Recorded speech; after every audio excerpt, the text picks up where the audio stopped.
Ici Éric Giergal. Avec moi, vous écoutez CPAM, Radio Union à Montréal.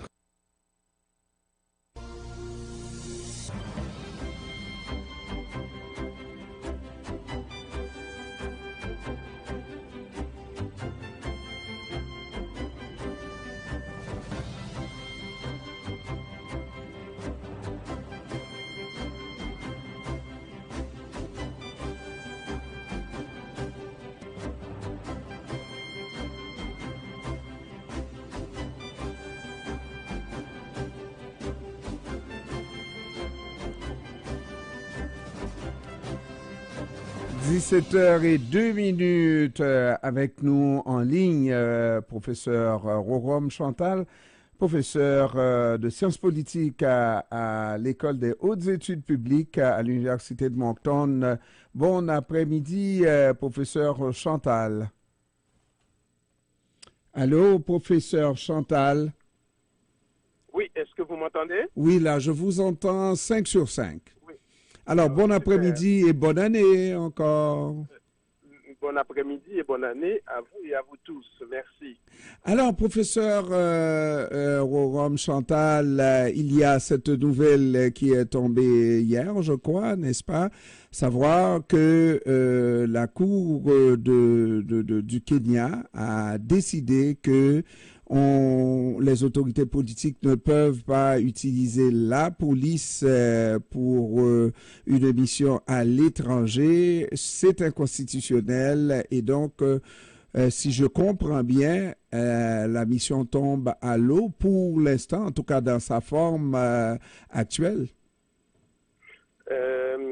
Oui, pour le moment, mais pour le moment seulement, dans la mesure où le gouvernement kenyan a annoncé son intention d'aller en appel. Donc ce n'est pas fini.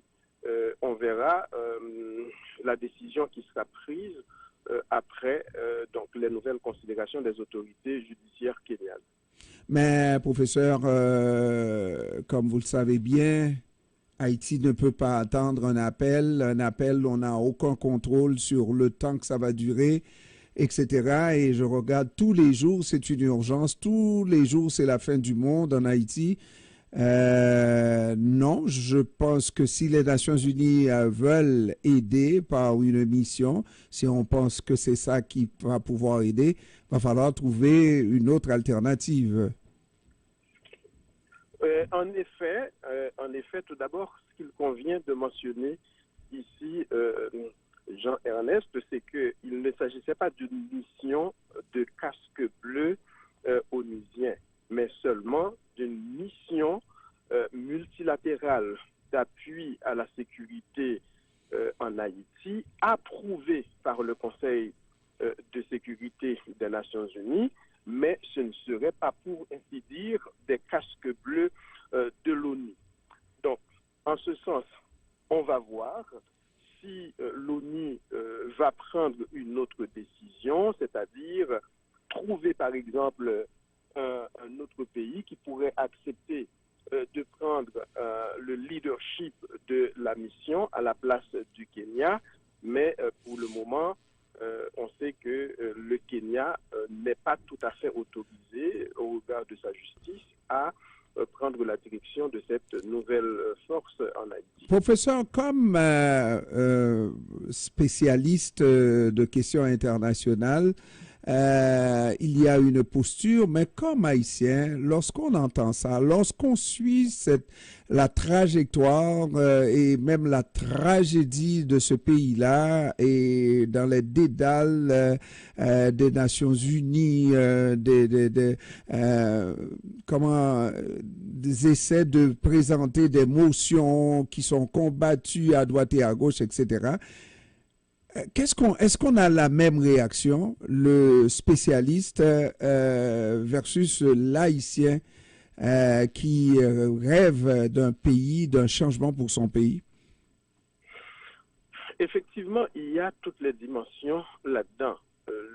Celle du patriote, de quelqu'un qui aime son pays, qui est dégoûté par les problèmes récurrents qui maintiennent les populations et communautés vulnérables vulnérables dans une pauvreté abjecte, dans une misère indescriptible, évidemment, on est dégoûté. Et il y a un lien aussi avec le chercheur qu'on est, l'universitaire qu'on est. On essaye de comprendre qu'est-ce qui pourrait finalement aider ce pays à se mettre sur les rails du développement. Et c'est pourquoi, même sur les ondes de CPAM, j'ai souvent été amené à remettre en question la propension des pays et acteurs influents en Haïti à chaque fois qu'il y a des crises, des problèmes de stabilité, à vouloir déployer une nouvelle mission étrangère. Je connais plus ou moins votre position sur la question. Ce que je veux dire, c'est que, en général, quand on regarde ce que je viens de dire peut paraître contre-intuitif, dans la mesure où l'année qui vient de s'écouler, 2023, a été la pire, l'annus horribilis en Haïti, près de 4000 morts, personnes tuées parmi la population civile, plus de 3000 kidnappés, et la population se fait systématiquement rançonner. Les gangs ont pris le contrôle du pays à plus de 80%, installent des péages sur les principales voies pour rançonner la population. Je suis conscient de tout cela, et donc la question, comment pourrais-je m'opposer au déploiement d'une force étrangère? L'opposition que j'exprime vient du fait que probablement cette force viendrait aider le gouvernement corrompu, illégitime, qui est en place actuellement à se maintenir au pouvoir. Ce n'est pas seulement mon opinion, c'est une impression qui s'installe de plus en plus. Or, ce gouvernement ne fait pas partie de la solution, il fait partie du problème. Mais aussi, on sait que les dernières missions étrangères qui ont été déployées en Haïti ont occasionné des problèmes d'une gravité radicale, abus sexuels, etc., mais aussi ont tué des membres de la population de manière indiscriminée. Mais il y a d'autres problèmes. L'argent qui est mobilisé dans le cadre de ces forces est absorbé par ces missions pléthoriques qui n'apportent pas de solution. Or, cet argent aurait pu être utilisé de manière stratégique pour apporter des solutions concrètes en aidant la police nationale à se doter des capacités non seulement en termes de formation, mais également des capacités techniques, de matériel, car c'est l'institution, comme les autres institutions de l'État haïtien, qui sont appelées à prendre la relève après le départ de ces missions. Or, qu'est-ce qu'on constate? Eh bien, à chaque fois, étant donné que l'approche suivie n'est pas la bonne, 2, 3, 4, 5 ans plus tôt, on en est à en appeler à nouveau à la communauté internationale pour qu'elle vienne à la rescousse. Donc, c'est en ce sens-là que je pense qu'une réflexion profonde devrait être menée pour savoir est-ce que le déploiement d'une nouvelle mission en Haïti va amener la solution. Mais sinon, professeur, je m'excuse, mais sinon, c'est ce à quoi on assiste, c'est Guy Philippe qui revient et la BESAP qui appuie, et puis c'est les bandits qui continuent leur travail sans être inquiétés, et c'est Ariel Henry qui ne fait rien. Et pour combien de temps la population peut être déplacée, peut être mise à l'amende, combien de temps que ça peut durer encore? Ça ne peut pas durer. Je pense que le constat que vous faites, c'est un constat unanimement partagé. Maintenant, comme je viens de le dire, le gouvernement en place c'est un gouvernement qui avait été installé sans l'assentiment des Haïtiens après l'assassinat du président Jovenel Moïse, comme on le sait. Or, ce qu'il aurait fallu faire, c'est la mise en place d'un gouvernement qui jouit d'une légitimité raisonnable venant du fait de la participation des principaux secteurs de la vie nationale haïtienne. Ça peut prendre quelques jours, la mise en place de ce gouvernement, et ce gouvernement pourrait rapidement voir avec les principaux pays et partenaires d'Haïti, les principales organisations, ce qu'il y a lieu de faire. Car on sait, Jean-Ernest, qu'il y a des gangs qui travaillent à la solde de ce gouvernement. Et la crainte est que si cette force kenyane est déployée, le gouvernement ne l'utilise pour se consolider et donc préparer des élections pour mettre au pouvoir, porter au pouvoir des gens qui sont responsables des problèmes que nous avons en Haïti. Car l'enjeu présentement n'est pas uniquement d'organiser des élections. Il s'agit aussi non seulement de bâtir des institutions qui vont permettre au pays de se stabiliser, mais aussi de juger des gens qui sont responsables du détournement de plus de 2 milliards de dollars des fonds pétro-caribés dans le pays réputé le plus pauvre de l'hémisphère, l'un des plus inégalitaires dans la région, donc en Amérique latine et dans les Caraïbes. Donc, ce gouvernement qui est là ne va jamais contribuer à faire la lumière, car le Premier ministre lui-même est issu de ce système. 2 fois ministre de Michel Martelly, qui aujourd'hui tombe sous le coup de sanctions internationales et qui est même interdit de quitter le pays. C'est ça l'enjeu. L'enjeu, ce n'est pas une démarche partisane. On doit donner un exemple. Il est immoral que dans un pays aussi pauvre que des gens, il y avait avant Michel Martelly la corruption, le banditisme. Ce que Michel Martelly a apporté de nouveau avec son équipe, c'est le fait de rendre la corruption presque légale, le banditisme presque légal. Il s'est dit, oui, j'ai détourné les fonds. Il appelle ses partisans des bandits légaux, les amis, les pays dits amis d'Haïti. Vous et moi, je pense, nous devons appuyer une décision, une justice exemplaire pour qu'on en finisse avec ces actions de prévarication. Mais et si l'objectif est justement de la part de ces pays dits amis d'Haïti était justement de nous rouler dans la farine et de déstabiliser davantage encore, parce qu'on a vu ça en 2004 suite à cette rencontre du lac Meech, on a déstabilisé un pays avec un président légitimement élu qui était Jean-Bertrand Aristide, n'est-ce pas? Et depuis 2004, l'accélération vers le bas n'a jamais cessé, au contraire. Mais justement, c'est que ce qu'on aurait dû faire, on ne l'a jamais fait.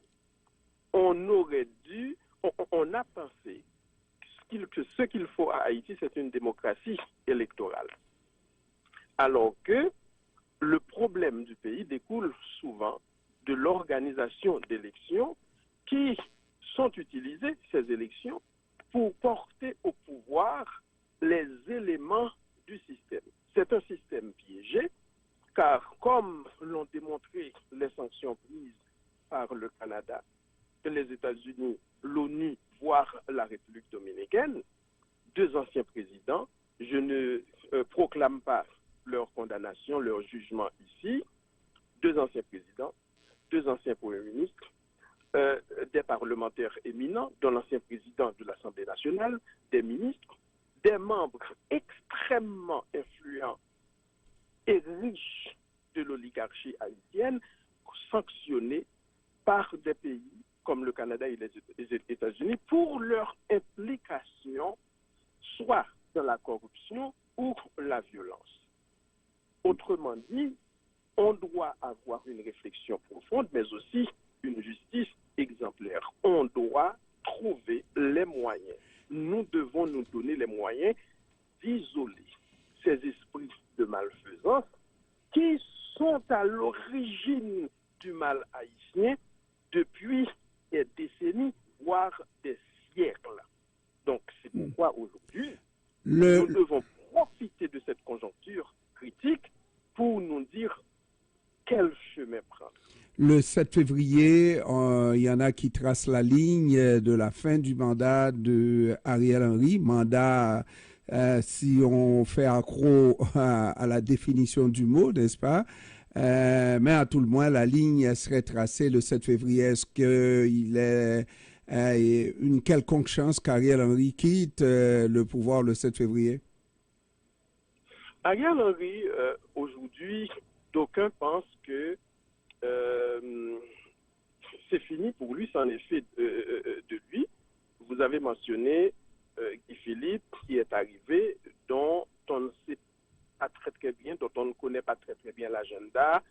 S'il est par exemple soutenu par des acteurs étrangers, on sait quel rôle qu'il avait joué dans la rébellion ayant mené au renversement de l'ancien président Jean-Bertrand Aristide en 2004. Et à l'époque, la communauté internationale, ou ce qu'on appelle ainsi, avait une frange de la communauté internationale, avait soutenu donc le départ d'Aristide, mais aussi vous avez mentionné BESAP, qui est un groupe quasiment paramilitaire aujourd'hui qui défie carrément le gouvernement d'Ariel Henry. Donc, d'aucuns pensent aujourd'hui que les jours de Ariel Henry sont réellement comptés. Alors, je crois que les pays dits amis d'Haïti, qui sont influents, malheureusement c'est le cas depuis des décennies, ces pays, depuis l'indépendance haïtienne, ont toujours joué un rôle extrêmement influent dans les affaires haïtiennes, de sorte que rien ne peut se faire sans que ces pays ne l'approuvent. Eh bien, ils devaient se rendre à l'évidence de l'impossibilité d'aller de l'avant avec M. Ariel Henry et donc encourager, non pas comme ils le disent, un dialogue inclusif. Oui, ils vont dire M. Henry doit s'ouvrir davantage, mais en encourageant un dialogue inclusif, eh bien, ce qu'il semble dire, on ne peut rien faire sans le PHTK, sans M. Ariel Henry. Non. Ce qu'il faut aujourd'hui, c'est un gouvernement révolutionnaire. On pourrait même inviter des membres de la diaspora. Par exemple, vous pourriez vous-même faire une contribution, homme de droit que vous êtes, essentielle dans le cadre d'un gouvernement de technocrates, de façon à poser les balises. Ces balises, Jean-Ernest. Professeur Jérôme Chantal, on va se donner rendez-vous demain, 14h. On va, parce qu'il faut poser la question aussi de l'avenir de ce pays. C'est essentiel. On est à la croisée des chemins et on regarde ce qui est là et ça n'inspire rien de bien bon.